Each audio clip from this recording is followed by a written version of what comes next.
காலை வணக்கம். இந்த குறுகிய நேரத்தில் எங்களோட அழைப்பை ஏற்று இன்னைக்கு வருகை தந்திருக்கும் அனைத்து விவசாய பெருமக்களையும் வருக வருக என வரவேற்கிறேன். என்னோட பெயர் ராஜா. நான் மொபிடெக் ஒயர்லெஸ் சொல்யூஷன் நிறுவனத்தோட ஒரு பங்குதாரர். நாங்கள் இந்த தொழிலை 2010 ஆரம்பித்து சிறப்பாக பண்ணிகிட்ருக்கோம். இந்த நீர் காப்போம் அப்படிங்கிறது இன்றைக்கி தான் நாங்கள் ஃபஸ்ட்டு எடிஷனாக இங்கே சத்தியமங்கலத்தில் தொடங்கியிருக்கோம்.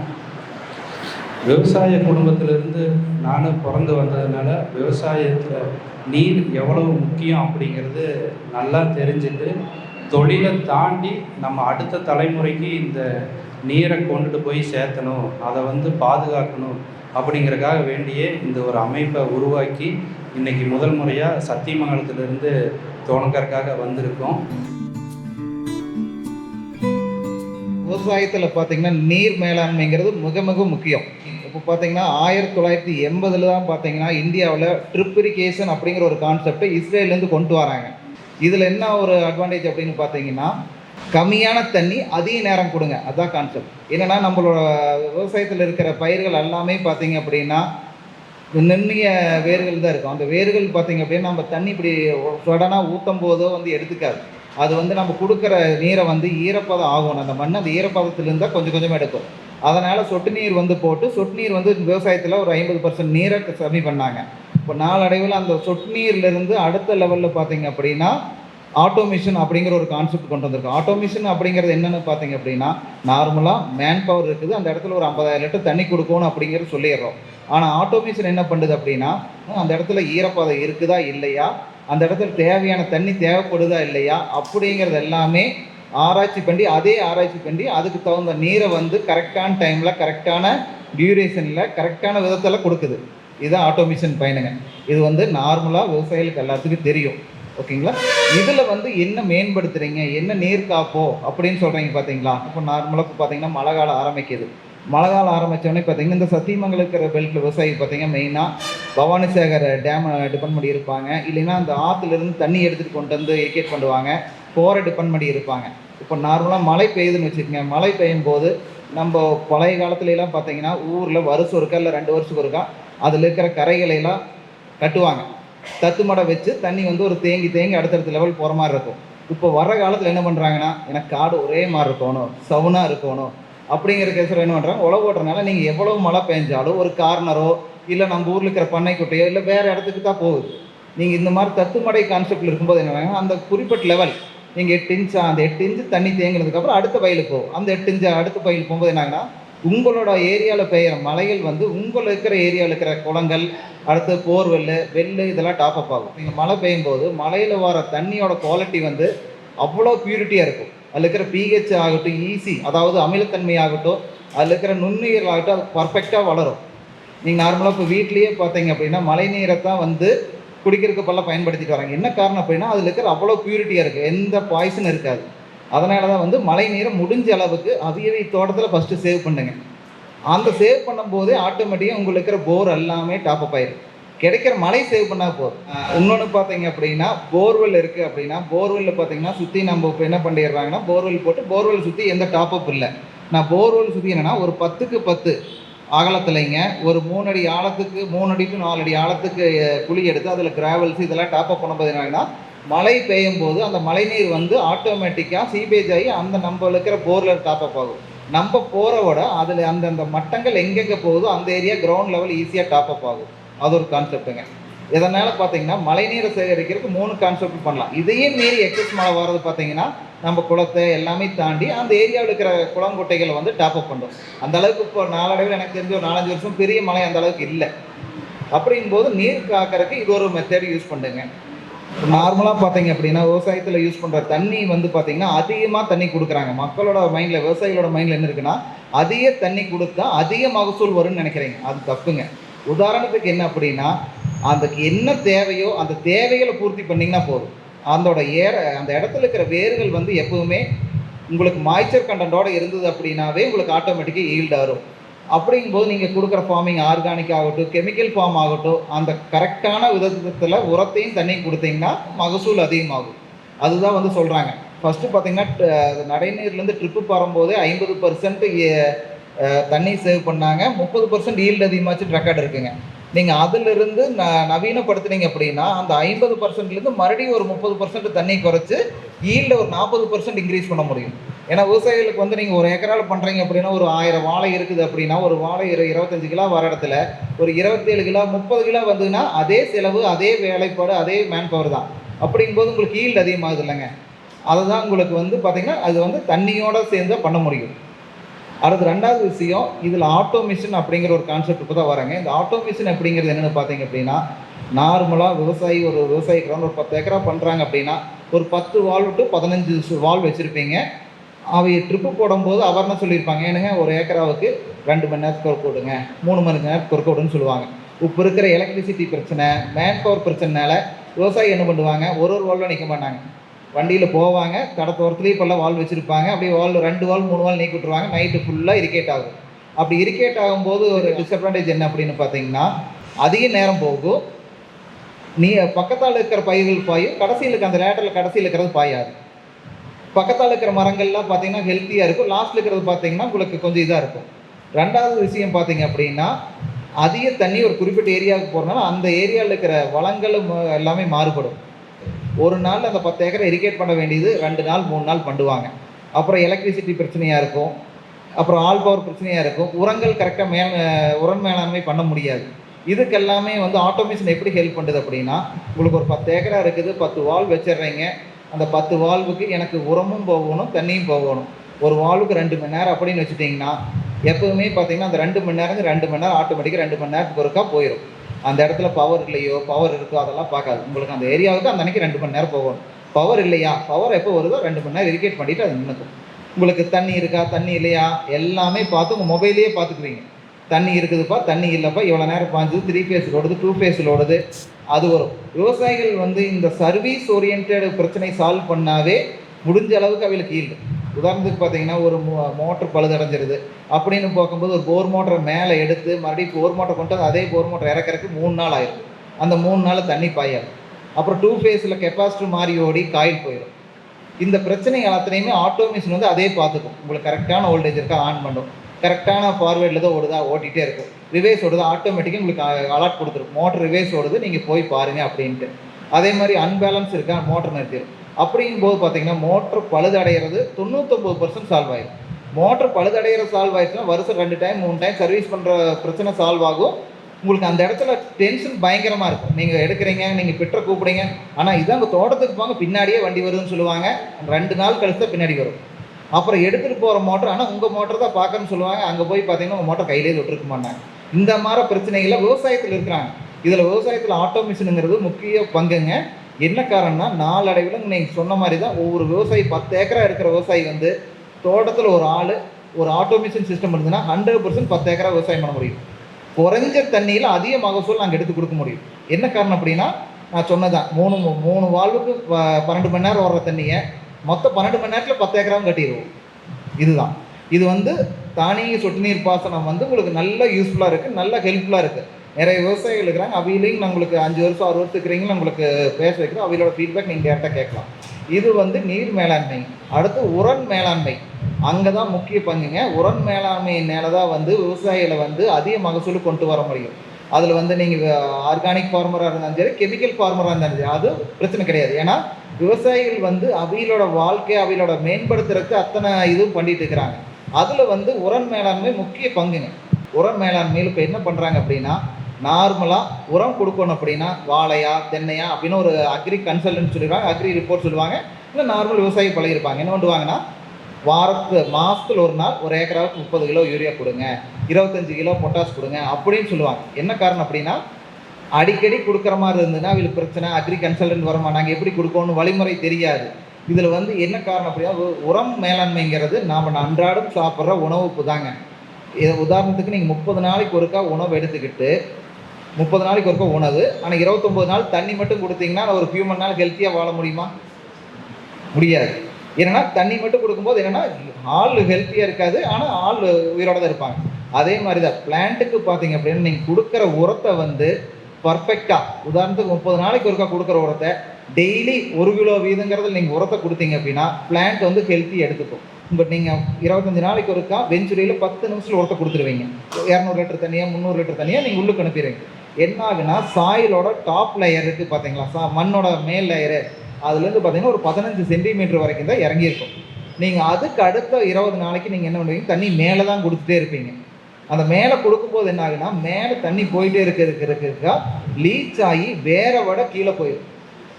வேற விட கீழே போகும்போது பார்த்தீங்கன்னா அந்த வேறு போய் அந்த உரத்தை எடுத்துகிட்டு வராது. என்ன ஆகுனா நீங்கள் கொடுக்குற உரத்தில் வந்து 70% வேஸ்ட்டாக தான் போகும். அந்த 70%ல் பார்த்தீங்கன்னா 30% ஆவி ஆகிறது, 40% வடிஞ்சு போகிறது தான் காரணம். ஆவி ஆகிறது சிம்பிளாக எப்படி தெரியுங்க அப்படின்னா, நீங்கள் உரத்தை போடுறீங்க, காட்டில் பார்த்தீங்கன்னா செம்மண்ணாக இருக்கிற உரத்தில் வந்து நீங்கள் போடுறீங்க அப்படின்னா அந்த உரத்துக்கு மேலே காட்டுக்கு மேலே பார்த்தீங்கன்னா வெள்ளை கலரில் ஒரு லேயர் மாதிரி ஃபார்ம் ஆகும், உப்பு கட்டுற மாதிரி. அந்த உப்பு கட்டுற மாதிரி ஃபார்ம் ஆகிடும்னா நைட்ரஜன் கண்டென்ட் எவாப்ரேஷன் ஆகிட்டு தான் இருக்குது. என்ன காரணம் அப்படின்னா இதில் 70%, அதாவது 100 கிலோ போடுறீங்கன்னா 70 கிலோ வேஸ்ட்டாக தான் போகும். அது வந்து விவசாயிகளுக்கு வந்து அந்த ஏரியாவில் இருக்கிற அக்ரி ஆஃபீஸரோ இதில் இருக்கிறவங்களோ சொல்லணும். அது ஏன் சொல்ல மாட்டேங்கிறாங்கன்னா அவேர்னஸ் இல்லை. அவங்க சொல்ல போனால் கிளாஸஸ் எடுக்கணும், எப்படின்னு சொல்லி கொடுக்கணும்.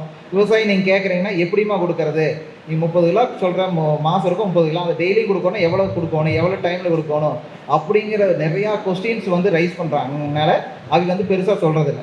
அதனால் ஆட்டோமேஷன் நீங்கள் அப்படி இருக்கிற கண்டிஷன் என்னென்னா, நீங்கள் டெய்லி தண்ணி கொடுக்குறீங்க, அந்த டெய்லி கொடுக்குற தண்ணியில் டெய்லி அந்த குறிப்பிட்ட அளவு வந்து நம்ம இப்போ ஹியூமன் ஹாஸ்பிட்டலில் ட்ரிப்பு போட்டிங்கன்னா போது பார்த்தீங்களா, அந்த டோசேஜ் லெவலில் மைனூட்டாக கொடுத்துட்டே இருக்கும். மைனூட்டாக கொடுக்கும்போது பார்த்தீங்கன்னா ஈல்டு 100% உங்களுக்கு நீங்கள் விசிபிளாக பார்க்கலாம். இது நீங்கள் ஆட்டோமேஷன் வராதுக்கு முன்னாடியே நான் எப்படி டெஸ்ட் பண்ணுங்கன்னு சொல்கிறேன்னா, நார்மலாக உங்களுக்கு ஒரு 10 ஏக்கரா இருக்குன்னா 1 ஏக்கரா மட்டும் நாங்கள் சொல்கிறதுக்கு மேனுவலாக டெஸ்ட் பண்ணுங்கள். 9 ஏக்கராவுக்கு நீங்கள் கொடுக்குற முறையவே கொடுங்க. அந்த 1 ஏக்கராவுக்கு மட்டும் டெய்லி 1/2 கிலோனா 1/2 கிலோ கொடுத்து பாருங்கள் வெஞ்சுரியில். அதில் உங்களுக்கு ஈல்டே உங்களுக்கு வித்தியாசம் வரும். உங்களுக்கு அப்படிங்கும்போது அந்த பிளான்ட் ஹெல்த்தாக இருக்கும், அதுக்கு தேவை ஆக்சிஜன்ஸ் எல்லாமே ப்ராப்பராக எடுத்து அந்த ப்ராப்பராக ஹெல்த்தாக இருக்கும். அதுக்கு தான் வந்து பார்த்தீங்க அப்படின்னா ஆட்டோமேஷன் ஹெல்ப் பண்ணுறது. இந்த மாதிரி எங்களுடைய அக்ரி கன்சல்டன்ட்டு, எங்களோட சூப்பர்வைசர்ஸ் எல்லாமே உங்களுக்கு சொல்லுவாங்க எந்த மாதிரி பண்ணலாம், எந்த தோட்டத்தில் போட்டிருக்கிறாங்க வந்து பாருங்கள் அப்படின்ட்டு. இதில் வந்து ஆர்கானிக்காக இருந்தாலும் கெமிக்கலாக இருந்தால் ரெண்டுக்குமே யூஸ் பண்ணலாம். இது வந்து மொபிடெக் நிறுவனம் பார்த்தீங்க அப்படின்னா இந்த தானியங்கி இரிகேஷன் ஆட்டோமேஷன் எல்லாமே பண்ணி கொடுத்துட்டுருக்குறோம்.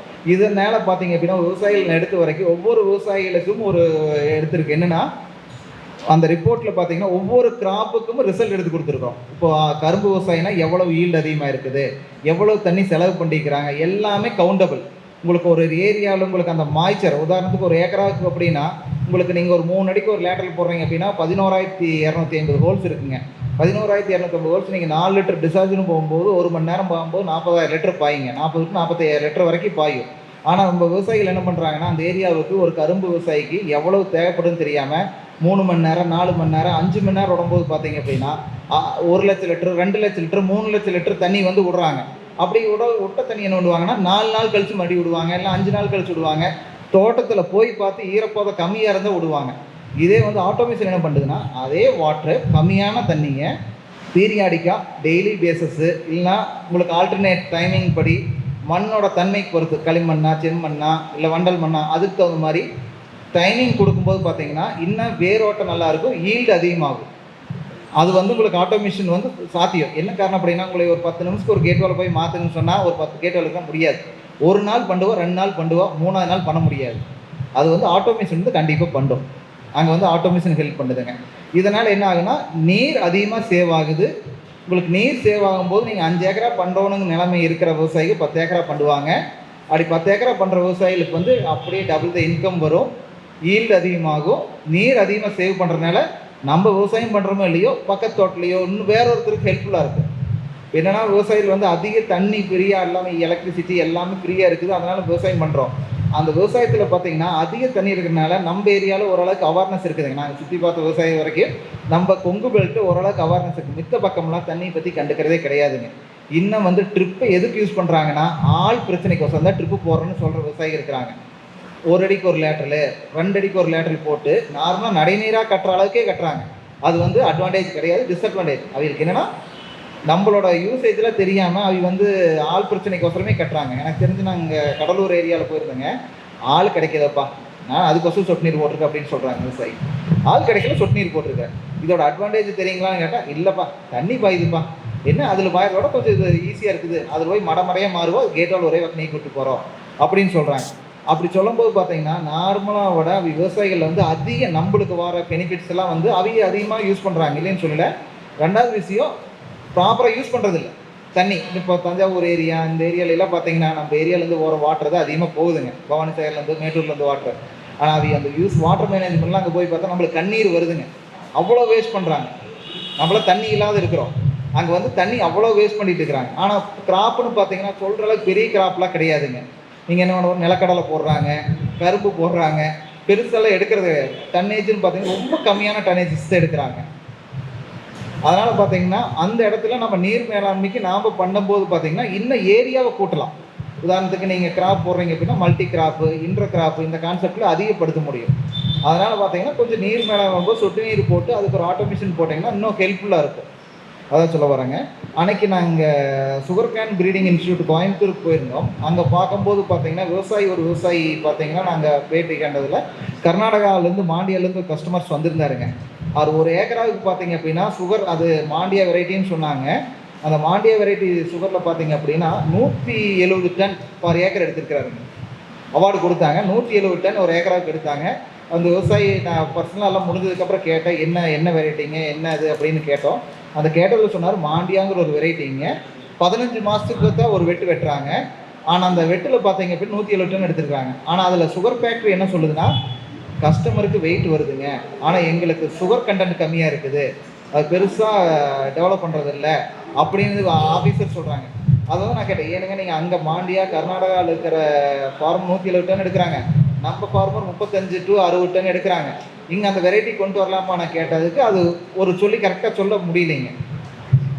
ஏன் அது பண்ண முடியல அப்படின்னு கேட்கும்போது அவியலோட ரிசல்ட் எனக்கு சுகர் வர மாட்டேங்குதுங்க, அது வர மாட்டேங்குது, ஒரு காரணங்கள் தான் சொல்கிறாங்க. அந்த மாதிரி நம்ம விவசாயிகள் வந்து நீங்கள் இருக்கிறீங்க அப்படின்னா, நீங்கள் சத்தியமங்கலத்தில் இருக்கிறீங்க, விவசாயிக்கு ஒரு குறிப்பிட்ட இந்தியாவுக்குள்ள இருப்பீங்க, வெளிநாடெல்லாம் போன விவசாயிலும் இருப்பீங்க. நான் கேட்குறேன்னா ஒரு வருஷம் ஒரு டைம் நீங்கள் ஏதாவது ஒரு ஏரியாவுக்கு போய் விவசாயி எப்படி பண்ணுறாங்க, மற்ற விவசாயிகள் எப்படி பண்ணுறாங்க, விவசாயினால எப்படி அதிக லாபத்தை எடுக்கிறாங்க அப்படிங்கிற ஒரு டூர் மாதிரி நீங்கள் ஒரு பிளான் பண்ணிங்கன்னா இன்னும் அவேர்னஸ் கிரியேட் ஆகும். நீங்கள் நார்மலாக நம்ம ஏரியாவில் போட்டிங்கன்னா ஒரு குறிப்பிட்ட வெரைட்டி தான் போட்டிருப்பீங்க. இதே மித்த ஏரியா போகும்போது அவங்க வெரைட்டி மாற்றுவாங்க, அவங்க தண்ணி அளவு மாற்றுவாங்க, இல்லை வேறு ஸ்டைலை மாற்றுவாங்க, இல்லை பயிரிடும் முறையை மாற்றுவாங்க. அப்படிங்கும்போது இந்த விவசாயி நீங்கள் நேரடியாக பார்த்தீங்கன்னா விவசாயிகளுக்கு இன்னும் ஒரு அவேர்னஸ் கிடைக்கும். அப்படி ஒரு பிளான் பண்ணுங்கள், விவசாயிகள் போய் பார்க்கலாம். அது வந்து அக்ரி யூனிவர்சிட்டி பார்த்தீங்கன்னா ஒரு ஹெல்ப் பண்ணுதுங்க, அக்ரி டூரிஸ்ட் கான்செப்ட்னு சொல்லி வச்சுருக்கிறாங்க. அது பார்த்தீங்கன்னா இஸ்ரேல் இந்த மாதிரி கண்ட்ரிக்கு வந்து டூராக கூட்டிகிட்டு போகிறாங்க. டெல்டா அக்ரோடெக் அவர் பாராட்டி ஆகணும். பொதுவாக வந்து பிஸ்னஸ்க்காக எப்படியோ அந்த பார்ட்டியை உள்ளே இழுத்து போட்டால் போகுது, அப்புறம் பார்த்துக்கலான்னு சொல்லி எப்படியோ பேசி வர்ற ஆளை பார்த்துருக்குறோம். ஆனால் சுரேஷ் பொறுத்தவரைக்கும் அப்படி இல்லைங்க, இப்படி தாங்கிறத பர்ஃபெக்டாக கரெக்டாக சொல்லிடுவார். அதுக்கு உதாரணம் இப்போ முன்னாள் முதலமைச்சர் ஜெயலலிதா அவங்களுடைய ஃபார்மை புறநாடு அப்படி தான் போட்டார். தமிழ்நாட்டில் இந்தியா லெவலில் அவங்களுக்கு எத்தனையோ இருக்காங்க. அதனால் ஃபஸ்ட்டு உங்களுக்கு டெல்டா அக்ரோடெக் டீலர் கிடைச்சது எங்களுக்கு மொபிடெக் பெரிய வரப்பிரசாதம். ஃபஸ்ட் அவருக்கு என்னுடைய வாழ்த்துக்கள் சொல்லிக்கிறேன். இது எல்லாமே கரெக்டுங்க. இந்த விளக்கம் எல்லாமே நீங்கள் கொடுத்த விளக்கம் எல்லாமே சுரேஷ் ஏற்கனவே எங்களுக்கு கொடுத்துருக்காங்க. இது நல்ல திட்டங்க. அதாவது தானியங்க வந்து இன்றைக்கி வந்து விவசாயிகள் எல்லோரும் இருக்கிற காலத்தில் நீங்கள் ஐடியில் இருக்கிறவங்க கூட விவசாயம் பண்ணுற அளவுக்கு வந்துச்சுன்னா அது இந்த ஆட்டோமேஷன் வந்ததுக்கு அப்புறம் தான். அதில் எந்த வித மாற்று கருத்தும் இல்லை. அது எல்லா விதத்துலேயுமே இதாக இருக்குது. ஆனால் அது போடக்கூடிய காஸ்ட் வந்து எங்களுக்கு ரொம்ப அதிகமாக இருக்குதுங்க. அது ஏதாவது நீங்கள் கன்ஸ்ட்ரக்ஷன் பண்ண முடியுமா, அல்லது டியூ மாதிரி பண்ணித்தர முடியுமான்னு சொல்லி ஏதாவது கன்சிடர் பண்ணி பாருங்க. தேங்க்யூ. இப்போ நான் என்ன பண்ணிக்கிறேன், இந்த 30 ஏக்கராவுக்கும் நெட் ஃபார்ம் தான் போட்டிருக்கிறேன், சுரேஷில் போட்டு கொடுத்தாரு. இப்போ நான் தனியாக ஒரு 4 ஏக்கராவுக்கு விவசாயம் பண்ணிகிட்டு இருக்கிறேன். பசங்களுக்கெல்லாம் விட்டுட்டு நான் மட்டும் 4 ஏக்கரா எடுத்து விவசாயம் பண்ணிகிட்டு இருக்கிறேன். விவசாயத்தில் வந்து ஒரே இடத்துல கேட் வால் கூட ஒரே இடத்துல எனக்கு மாட்டி கொடுக்கணும்னு சொல்லி நான் ஒரு 15,000 20,000 கூட போட்டு பைப்பெல்லாம் வாங்கி கொடுத்து ஒரே இடத்துலையே எல்லா கேட் வால் 1 2 3 போட்டு ஒரே இடத்துல வீட்டுக்கு பக்கத்தாலேயே மாட்டிக்கிறேன். அது வந்து ரொம்ப சேஃப்டியாக இருக்குது. இப்போ நைட்டில் கரண்ட்டு போய் நைட்டில் எடுத்து விட்டோம்னா இல்லை பேட்டரியே எடுத்துகிட்டு உள்ள காட்டுக்குள்ளே ஒரு கரும்பு காட்டுக்குள்ளேயோ வாழை காட்டுக்குள்ளேயோ அந்த பூச்சி புழுவும் இருக்குது. அது விவசாயிகளுக்கு என்னென்ன சொல்கிறேன்னா, குறைஞ்சது ஒரு 5 ஏக்கரா 6 ஏக்கரா இருக்கிற பைப்பு கூட பரவாயில்ல, ஒரே இடத்துலையே கொண்டு வந்து கேட் வேலை வச்சு கொடுக்குற மாதிரி நான் இப்போ செய்கிற மாதிரி செஞ்சால் ரொம்ப விவசாயிகளுக்கு ரொம்ப சேஃப்டியாக இருக்குது. அதே போல் உங்கள் கம்பெனின்னு சொல்லி நீங்கள் கொஞ்சம் விலையை குறைச்சி கொடுத்தீங்கன்னா உங்கள் கம்பெனியே நாங்கள் ரொம்ப விரும்பி இது பண்ணுவோம். நன்றி. கண்டிப்பாங்க ஐயா. இந்த கண்ட்ரோலரில் வந்து உங்கள் செல்ஃபோன்லேருந்து ஒரு மோட்ரு 12 வால்வு வரைக்கும் கண்ட்ரோல் பண்ணலாம். போதும். உங்களுக்கு ஒரு தென்னை விவசாயி ஒரு 5 ஏக்கர் தென்னை விவசாயம் பண்ணுறாங்கன்னா 1 மணி நேரம் பாயணும். நைட் 10 மணிக்கு ஆன் ஆகி நைட் 2 மணி 3 மணிக்கு அதே ஆட்டோமேட்டிக்காக இரிகேஷன் பண்ணி முடிச்சிடும். அதுக்கு சப்சிடி கொடுக்குறதுக்கு ட்ரை பண்ணால் கவர்மெண்ட் வந்து முன்னாடி வர மாட்டேங்கிறாங்க. உங்களை மாதிரி விவசாயிகிட்ட எங்களுக்கு என்ன ஒரு வேண்டுகோள்னா, நீங்கள் கலெக்டரேட்டுக்கு ஏதாவது போகிறப்ப உங்கள் அக்ரிகல்ச்சர் ஆஃபீஸ்லேயே நீங்களே கேளுங்க, ஏன் வந்து ஆட்டோமேஷனுக்கு சப்சிடி இல்லை அப்படின்னு நிறையா பேர் கேட்க ஆரம்பித்தா தான் இதுக்கான தேவை கண்டிப்பாக வருது. இப்போ தளம் ரெடி ஆயிடுச்சு. இப்போ 10-15 வருஷமாக வந்து இந்த ஆட்டோமேஷன் அப்படிங்கிறது எப்படி விவசாயிகள் பயன்படுத்தணும் அப்படிங்கிற தேவையை வந்து புரிஞ்சுக்கிட்டாங்க. 100 லிட்டர் கொடுக்கணும்னு வச்சுட்டாங்கன்னா 5 HP பம்புக்கு 1 மணி நேரம் ஓடுனா 100 லிட்டர் தண்ணி பாயுங்கிறத அச்சீவ் பண்ணியாச்சு. இனி அடுத்தது அதை எப்படி கொண்டு போய் விவசாயிகிட்ட சேர்த்துறது அப்படிங்கிறது தான் மெயினாக இருக்குங்க. உதாரணத்துக்கு உங்களுக்கு ஒரே ஒரு இன்புட் கொடுக்குறாங்க. அந்த கவர்மெண்ட்டில் பார்த்தீங்கன்னா ஒரு ஹெக்டேருக்கு ஆட்டோமேஷனுக்கு 40,000 ரூபாய்னு ஒதுக்கியிருக்கிறாங்க, சென்ட்ரல் கவர்மெண்ட் ஸ்கீம். ஆனால் என்ன சொல்கிறாங்கன்னா, இந்த ஸ்டேட் கவர்மெண்ட் வரும்போது அந்த 40,000த்தில் 60% சென்ட்ரல் கவர்மெண்ட் கொடுத்துரும், 40% இவி போடணும். இவி 40%லாம் போட வேண்டாம், அந்த 60%லேயே பண்ணுங்க அப்படிங்கும்போது இப்போ சென்ட்ரல் கவர்மெண்ட் ரொம்ப கிளவர் ஆயிடுச்சு. உன்னோட பணத்தையும் கொடு, என்னோட பணத்தையும் கொடுக்க, ரெண்டையும் கொடுக்கும்போது இங்கே சென்ட்ரல் கவர்மெண்ட் சப்போர்ட் இல்லாதனால அந்த ஃபண்ட் ரிலீஸ் ஆக மாட்டேங்குதுங்க. இது வந்து நிறைய இப்போது நம்ம தமிழ்நாட்டில் மட்டும் தான் அப்படி இருக்குது. நீங்கள் இதே மகாராஷ்டிரா ஆகட்டும், குஜராத், இந்த ஏரியாவில் என்ன கான்செப்ட்னா, விவசாயிகள் அங்கீகரிக்கப்பட்ட கம்பெனி இருக்கும். அந்த கம்பெனியில் பணத்தை கொடுத்து நீங்கள் சொட்டு நீர் ஆகட்டும், ஆட்டோமேஷன் ஆகட்டும் போட்டுக்கலாம். உங்களுக்கு கஸ்டமருக்கு அந்த பணம் வந்து அக்கௌண்ட்டில் கொடுத்துட்றாங்க. போட்ட 15 நாளில் அக்கௌண்ட்டில் கொடுத்துட்றாங்க. அப்படிங்கும்போது பார்த்தீங்கன்னா விவசாயிகள் எந்த கம்பெனி வேணுமோ செலக்ட் பண்ணிக்கிறாங்க, ரிஜிஸ்டர் கம்பெனியில் போய் போட்டுக்கிறாங்க. மகாராஷ்டிராவில் நீங்கள் ஒரு கிராப் பண்ணுறீங்க, ஒரு ஹெக்டேர் பண்ணுறீங்கன்னா ஒரு ஏக்கருக்கு இரிகேஷன் ப்ளஸ் ஆட்டோமேஷன் வித் பெட்டிகேஷனோட ஒரு ஹெக்டேருக்கு 2.5 லட்ச ரூபா கொடுக்குறாங்க கவர்மெண்ட். நீங்கள் 3 லட்ச ரூபா செலவு பண்ணிங்கன்னா 50,000 தான் உங்களுது, ஒரு 2.5 லட்சம் உங்கள் அக்கௌண்ட்டுக்கு வந்துடும். அப்படிங்கும்போது பார்த்தீங்கன்னா அந்த ஏரியாவில் இன்னமும் நெட்டாஃபார்ம் ஆகட்டும், ஜெயின் ஆகட்டும், கம்ப்ளீட் நல்லா தான் பண்ணி கொடுத்துட்டுருக்காங்க. ஆட்டோமேஷனுமே எங்கள் அந்த ஏரியாவில் நல்லா தான் போயிட்டுருக்கு. நாங்கள் கொடுக்குற ஆட்டோமேஷனுக்கு சப்சிடி வாங்கிக்கிறாங்க. நீங்கள் எந்த கண்ட்ரோலர் வேணாலும் போட்டுக்கலாம், ரிஸ்ட்ரிக்ஷன் கிடையாது. உங்களுக்கு தேவை 2.5 லட்ச ரூபா கவர்மெண்ட் கொடுக்கு, ஆனால் நீங்கள் இந்த கான்செப்ட்டில் போட்டிருக்கணும் அப்படிங்கிற ஒரு விதிமுறைகள் மட்டும் தான் வச்சுருக்காங்க. அப்படி வரும்போது நாளடைவில் அதுதான் இப்போ சென்ட்ரல் கவர்மெண்ட்டு புஷ் பண்ணிட்டு இருக்கிறாங்க. அப்படி வரும்போது விவசாயி உங்களுக்குமே ஆட்டோமேஷன் கிடைக்கிறதுக்கு வாய்ப்பு இருக்குது. இந்த 40,000த்தில் 25 கோடி தான் ஒதுக்குனாங்க. நம்ம ஏரியாவுக்கு வந்து தமிழ்நாட்டுக்கு 25 கோடி தான் இருக்காங்க. அந்த 25 கோடியில் 6 லட்ச ரூபா கூட யூஸ் பண்ண வைக்க முடியல. நாங்களும் இப்போ ஏறாத இது கிடையாது, அத்தனை கம்பெனியும் போய் பார்க்குறோம். என்ன சொல்கிறாங்கன்னா, கொஞ்சம் ஸ்லோ, பார்க்கலாங்க, நான் பண்ணி மாட்டிக்கூடாது ஃபஸ்ட்டு கம்பெனியா, நான் மாட்டிக்கூடாது, நான் ஃபஸ்ட் ஆஃபீஸரா அப்படின்னு தான் வர்றாங்க. இது மட்டும் இல்லைங்க. இப்போ நீங்கள் வந்து இப்போ நான் தமிழ்நாட்டில் தான் இல்லை, கர்நாடகாவில், மகாராஷ்டிராவில், மத்திய பிரதேசில் எல்லாமே வந்து நம்ம விவசாய தோட்டத்துக்கே வந்து பைப் லைனில் ப்ரெஷரைஸ்டு வாட்டர் லைன் கொடுக்குற கண்டிஷன் போயிடுச்சு.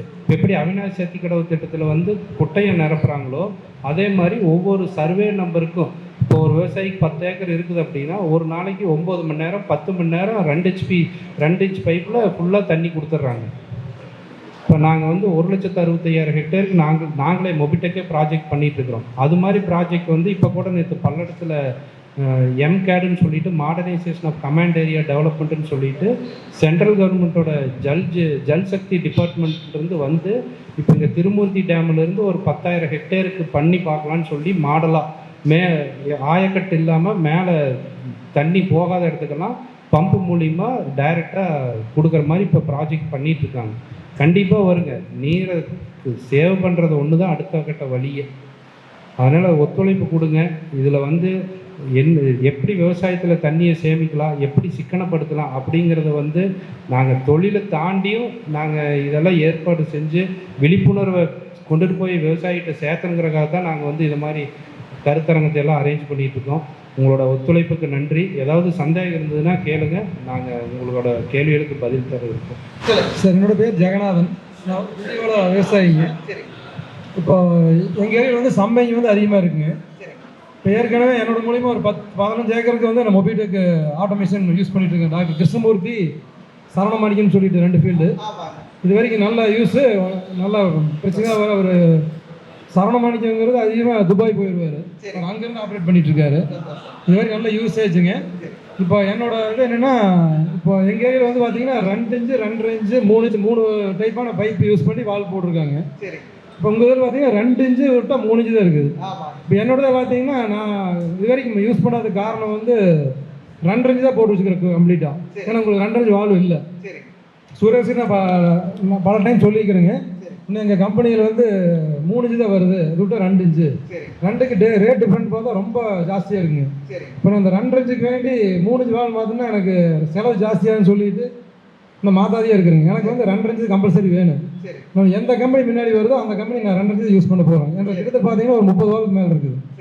எங்கள் அண்ணனுக்கு ஒரு 30 வால்க்கு மேலே இருக்குங்க. அவர் பேசின அவங்க அப்பாங்க, அவர் கிட்டத்தட்ட பார்த்துட்டு வால் கொண்டு வந்து கிட்டே வச்சுட்டாங்க, வீட்டுக்கிட்டே எல்லாம் வாழும். அதான் எனக்கு 2.5 இன்ச்சு வால் கம்பல்சரி வேணுங்க. இப்போ 2வது வந்து எங்கள் ஏரியாவில் சம்பங்கி பாக்கு அதிகமாக இருக்கிறதுனால ட்ரிப்பு ஸ்பின்னர் 2மே யூஸ் பண்ணுறேங்க. எங்களுக்கு வந்து 2-in-1 வால் கொடுத்தீங்க, எங்களுக்கு இன்னும் யூஸ்ஃபுல்லாக இருக்குங்க. அதான் இப்போ பார்த்தீங்கன்னா பட்டர்ஃப்ளை வால்வால் இப்போ 2-in-1 வந்துருச்சுங்க. இந்த சைடு ஓப்பன் பண்ணால் இந்த பக்கம் அது மாதிரி. அது மாதிரி எங்களுக்கு மொபிடெக்கில் 2-in வால் கொடுத்தீங்க, எனக்கு ரொம்ப ஒரே வாலில் 2 யூஸ் பண்ணிக்கோ, ரேட்டு கொஞ்சம் மின் பண்ணுறதா கூட நாங்கள் அதை பயன்படுத்திக்கோங்க. இது வரைக்கும் மொபிடெக் வந்து எங்களுக்கு இது வரைக்கும் கம்ப்ளைண்ட் இல்லை, நாங்கள் வாங்கி யூஸ் பண்ணுறது நல்லா இருக்குது. நன்றி. அழகான ஒரு தலைப்பு, நீர் காப்போம். நான் ட்ரிப்பு போடல, என்னோடது போகிற பார்த்தீங்கன்னா வயல் வாய்க்கால் பாசனம் தான். தோட்டத்தில் தென்னந்தோப்பு பண்ணாலும் வந்து கிணறு போர் மூலம் தான் தண்ணி கட்டிகிட்டு இருக்கேன். ஆனாலும் சுரேஷ் வந்து நீங்கள் தண்ணியை பற்றி பேசணும் அப்படின்னு சொன்னதுனால இன்றைக்கி இதை பற்றி வந்து ஒரு பேசக்கூடிய ஒரு கட்டாயத்தில் நாம் ஏன் இன்னைக்கு நீர் காப்போம் அப்படிங்கிறது இருக்கோம்னா, நீரின்றி அமையாத உலகின் பின்னாடியே போர்டில் போட்டாங்க. ஃபஸ்ட் பாயிண்ட் அதுதான். உழன்று பின்ஸ் ஏற்பின்ஸ்ன்றது உலகம், உழவுக்கு உழுவே தலைவின்னு சொல்லிட்டு எந்த தொழில் யார் பண்ணினாலும் விவசாயத்துக்கு பின்னாடி தான் எல்லாருமே வந்தாகணும். என்ன தொழில், என்ன வியாபாரம், என்ன வேலைக்கு போனாலும் ராத்திரி தட்டுக்கு முன்னாடி வந்து வீட்டில் அம்மாகிட்டையோ தங்கச்சிகிட்டையோ சம்சாரத்துக்கிட்டையோ என்னம்மா சாப்பிட இருக்குன்னு கேட்டு தான் ஆகணும். அதனால் உழவு தான் எல்லாத்துக்குமே தலை அப்படிங்கிறது தெரிஞ்சது.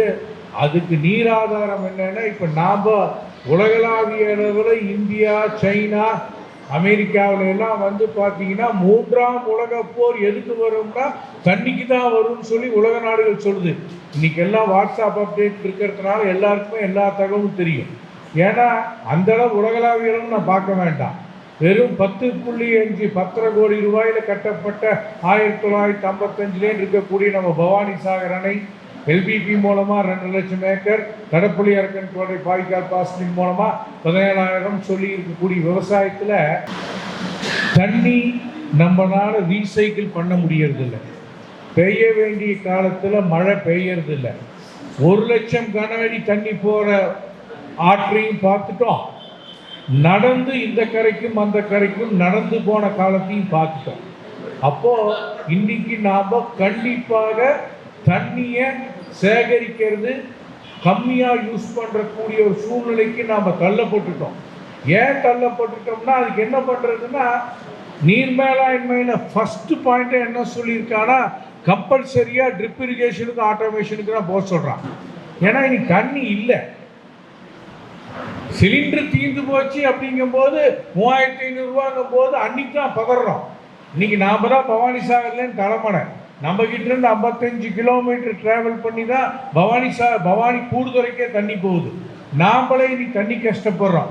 கசிவு நீர் திட்டம்னு சொல்லி அந்த திட்டத்தில் கடலைக்கொடி, எள்ளு, கம்பு, சோளம்னு போடக்கூடிய நம்பியூர் பெல்ட்டில் காங்கிரீட் போட்டுறாங்க, எங்களுக்கு தண்ணியே வர்றது இல்லைன்னு அந்த விவசாயிகள் பிரச்சனை பண்ணுறாங்க.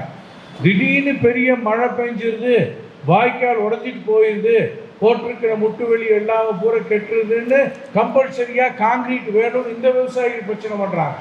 அப்போது என்ன பண்ண முடியும்? நாம் நம்மளுக்கு டேமில் தண்ணி குறைஞ்சி போச்சுன்னா அவங்ககிட்ட போய் சண்டையை கட்டுறோம், கர்நாடகாவில் தண்ணியை திறந்து விடுன்னு. தண்ணி அவன் எக்ஸ்ட்ரா வந்து அவன் திறந்து விட்டான்னா இங்கே திறந்து விட்டா எங்கே வெள்ளாமல் கிடந்து திறந்து விடக்கூடாதியான்னு அதுக்கும் பிரச்சனை பண்ணுறோம். அப்போது கால சூழ்நிலைகள் மாறிடுச்சு. நீர் மேலாண்மை முக்கியம். இன்னைக்கு இருக்கக்கூடிய காலத்தில் எப்போ தண்ணி வருது எப்போ இல்லாமல் போகிறோங்கிற சூழ்நிலையில் இந்த மாதிரி everybody is compelled to change to automation, drip irrigation போகணுங்கிற சூழ்நிலைக்கு தள்ளப்பட்டுட்டோம். ஏன்னா அன்னைக்கு நாம் போகும்போது இன்னைக்கு எல்லாரும் விலையை பற்றி பேசினோம், விவசாயிகள் விலை தான் இன்னைக்கு வந்து சூழ்நிலை அப்படி இருக்கு. அவங்களும் அதை கவனம் செலுத்தி விவசாயத்திற்கு உறுதுணையாக இருக்கிற மாதிரி விலையை கம்மி பண்ணி கொடுத்தா எல்லாரும் அந்த பயணிக்கு வந்துடலாம். நீ தண்ணி கட்டுறதுக்கு ஆள் இல்லை, ஆள் உள்ள வந்தான்னா முந்தா நேற்று வரைக்கும் நெல் வயல் நடந்துட்டு இருக்கு என்னோடதுங்க 5500 ரூபாங்கிறான், இன்னைக்கு 6000 ரூபாங்கிறான். ஒரே நாளில் ஏக்கராக்கு 6000 ரூபாய் ஜாஸ்தி ஆயிடுச்சு. ஆட்டோமேஷனுக்கு வந்து பார்த்தீங்கன்னா மிஷினை வச்சு நடவு போடலாமான்னு இருக்கோம், ஒர்க் பண்ணுறதுக்கு நபர்கள் இல்லை.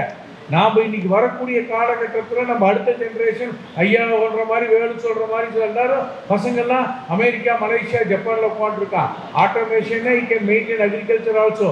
இங்கே வந்து ஒர்க் பண்ணுறதுக்கு யாரும் ஆள் இல்லை, நபர்கள் இல்லை, நம்மளால் பாடுபட முடியறதில்லை.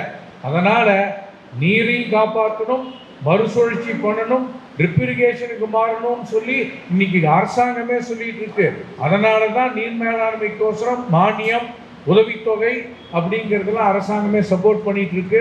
ஐயா சொன்னதை வச்சு பார்த்தோம்னா நம்ம உரம் கலக்கிறது கூட நம்ம இந்த ட்ரிப் மூலமாகவோ ஆட்டோமேஷன் மூலமாகவோ பண்ணிக்கலான்னு இருக்கார். நானும் மணியண்ணன் தோட்டத்தில் போய் பல தரம் பார்த்துருக்கேன். அவர் ஹீரோ ஹோண்டா ஷோரூமில் உட்காந்துட்டு ட்ரிப் ஆஃப் பண்ணுவார், ஆன் பண்ணுவார். அந்த மாதிரி இன்னைக்கு ஆட்டோமேட்டிக்காக மாறிட்டோம், எல்லாம் கம்பல்ஷன் ஆயிடுச்சு. இனிமே வரக்கூடிய 10 வருஷத்துல வரக்கூடிய காலகட்டத்தில் தண்ணி எப்படின்னே தெரியல. ஏன்னா நிலத்தடி நீரே இல்லை.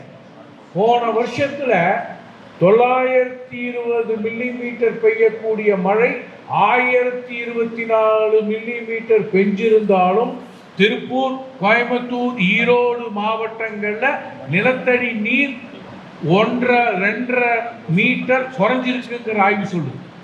இருக்கிற தண்ணியே குறைஞ்சி போச்சு.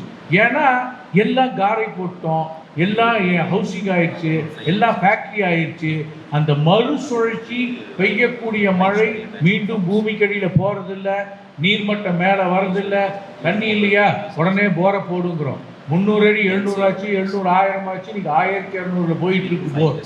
எத்தனை நாளைக்கு வந்து இதை நாம் வந்து நிலைநிறுத்த முடியும்? எத்தனை நாள் போர் போட்டு தண்ணி கட்ட முடியும்?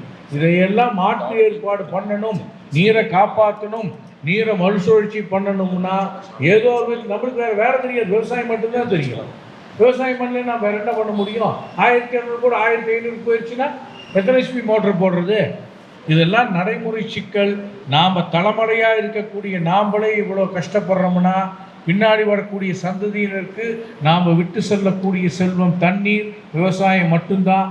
அதனால் நம்ம இந்தியிலிருந்து ஆட்டோமேஷனுக்கும் விவசாயத்திற்கான தண்ணியை கம்மியாக பயன்படுத்துறதுக்கும் இந்த மாதிரி மறுசுழற்சி செய்யாமல் ஆட்டோமேஷன் மூலமாக ட்ரிப்பு மூலமாக தண்ணியை கம்மியாக பயன்படுத்தி வெள்ளாமை பெரிய அளவில் எடுத்து வாழ்க்கையில் நாமும் விவசாயிகளும் ஜெயிப்போம் அப்படிங்கிற தெரிவித்து வாய்ப்புக்கு நன்றி பாராட்டி விரைவில் நன்றி, வணக்கம்.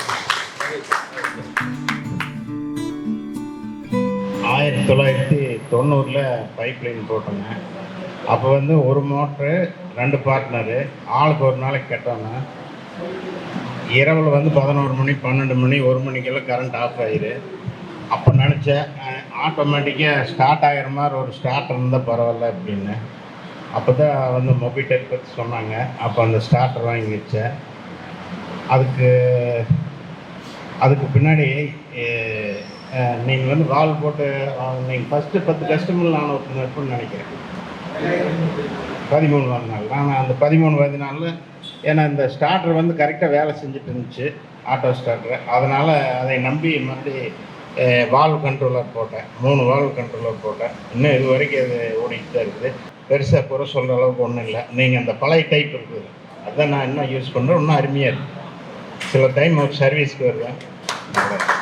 தேங்க்யூ. எல்லாருக்கும் வணக்கங்க சார். நான் மேட்டுப்பாளையம் என்சிஆர்எம்டிக்ஸ் தோட்டத்தில் தான் சூப்பர்வைசராக இருக்கிறேங்க. ஓகே, பார்த்தீங்கன்னா மேட்டுப்பாளையத்தில் வந்து ஒரு 15 ஏக்கரை மொபிடெக் போட்டு கொடுத்துருக்காங்க. கடம்பூரில் வந்து ஒரு 70 ஏக்கரை போட்டு கொடுத்துருக்காங்க. 2022 கடம்பூரில் போட்டு கொடுத்து சக்ஸஸ்ஃபுல்லாக போயிட்டு இருக்கு. பாக்கு தான் போட்டிருக்கோம். பாக்குக்கு 2022 இவங்க வந்து போட்டு கொடுத்து இது வரைக்கும் சக்ஸஸ்ஃபுல்லாக போயிட்டு இருக்கு, நல்லா போயிட்டு இருக்கேன்.